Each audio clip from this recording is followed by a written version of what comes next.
ఈ సందర్భంగా ఆయన మాట్లాడుతూ రాష్ట్ర ప్రభుత్వ ఆదేశాల మేరకు మాదక ద్రవ్యాల నియంత్రణపై పోలీసులు ప్రత్యేక దృష్టి సారించినట్లు తెలిపారు. జిల్లాలో గంజాయి సాగును పూర్తి స్థాయిలో అరికట్టడంలో పోలీసు యంత్రాంగం గణనీయమైన విజయాన్ని సాధించిందని వెల్లడించారు.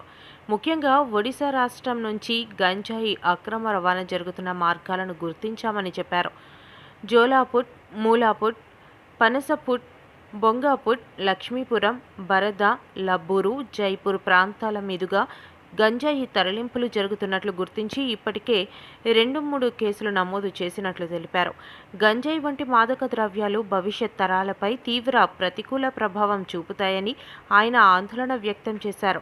ఈ నేపథ్యంలో ప్రజలు, యువత అలాగే పొరుగు రాష్ట్రాల ప్రజలు కూడా సహకరించి గంజాయి సాగు మరియు అక్రమ రవాణాను అడ్డుకోవాలని విజ్ఞప్తి చేశారు.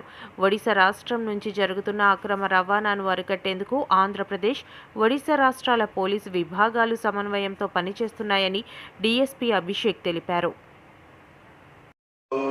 ముఖ్యంగా మనకి ఈ ప్రెస్ మీట్ ఎందుకు ఆర్గనైజ్ చేయడం జరిగిందంటే, మీ అందరికీ తెలుసు, మన ఏపీ స్టేట్ గవర్నమెంట్ కానీ పోలీస్ డిపార్ట్మెంట్ కానీ డ్రగ్స్ పట్ల చాలా స్ట్రింజెంట్ యాక్షన్ తీసుకోవడం జరుగుతుంది.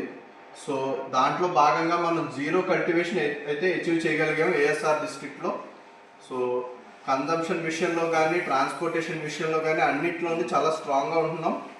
సో బట్ ఫ్యూ ఇష్యూస్ని ఇప్పుడు ఫ్లాగ్ అవుట్ చేయడానికి మనం ఈ ప్రెస్ కాన్ఫరెన్స్ అనేది పెట్టడం జరిగింది. అందులో ముఖ్యంగా ఎన్డీపీఎస్ ఈ గాంజా రవాణా అనేది మనకి జరగటం జరుగుతుంది. అది ముఖ్యంగా ఒరిస్సాలో కొన్ని బ్లాక్స్ నుంచి ఒరిస్సాలో కొన్ని బ్లాక్స్కి ట్రాన్స్పోర్టేషన్ అవుతూ మధ్యలో మన ఏపీ నుంచి పాస్ అవడం జరుగుతుంది. సో ఈ రూట్స్ ఫర్ ఎగ్జాంపుల్ మీరు చూసినట్టయితే ఈ మధ్య 2-3 బస్సు మనం డ్రగ్ బస్ ఇట్లాగే చేయడం జరిగింది. మూలాపుట్టు, పనసపుట్టు పంచాయతీ, గొంగాపుట్టు, లక్ష్మీపురం, బరడ, లబ్బూరు, జోలాపుట్టు, జైపూరు. సో ఈ రూట్ గుండా మనకి ఈ గాంజా ట్రాన్స్పోర్టేషన్ అనేది ఈ మధ్య లాస్ట్ మంత్ 2-3 కేసెస్ అనేది మనకి కనపడడం జరిగింది.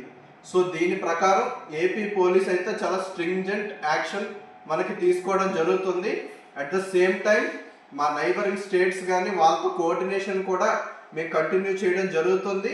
But we request all stakeholders to take active role and curb the ganja అనేది మన భవిష్యత్తుకి చాలా దుష్ప్రభావం కలిగించేది. ఈ విషయంలో నైబరింగ్ స్టేట్స్ కానీ స్టేక్ హోల్డర్స్ కానీ ఇటువంటి రూట్స్లో గాంజా రవాణా జరగకుండా చేస్తారు అని మేము కూడా మనస్ఫూర్తిగా కోరుకుంటాం. Thank you all. ఇదే విషయాన్ని మన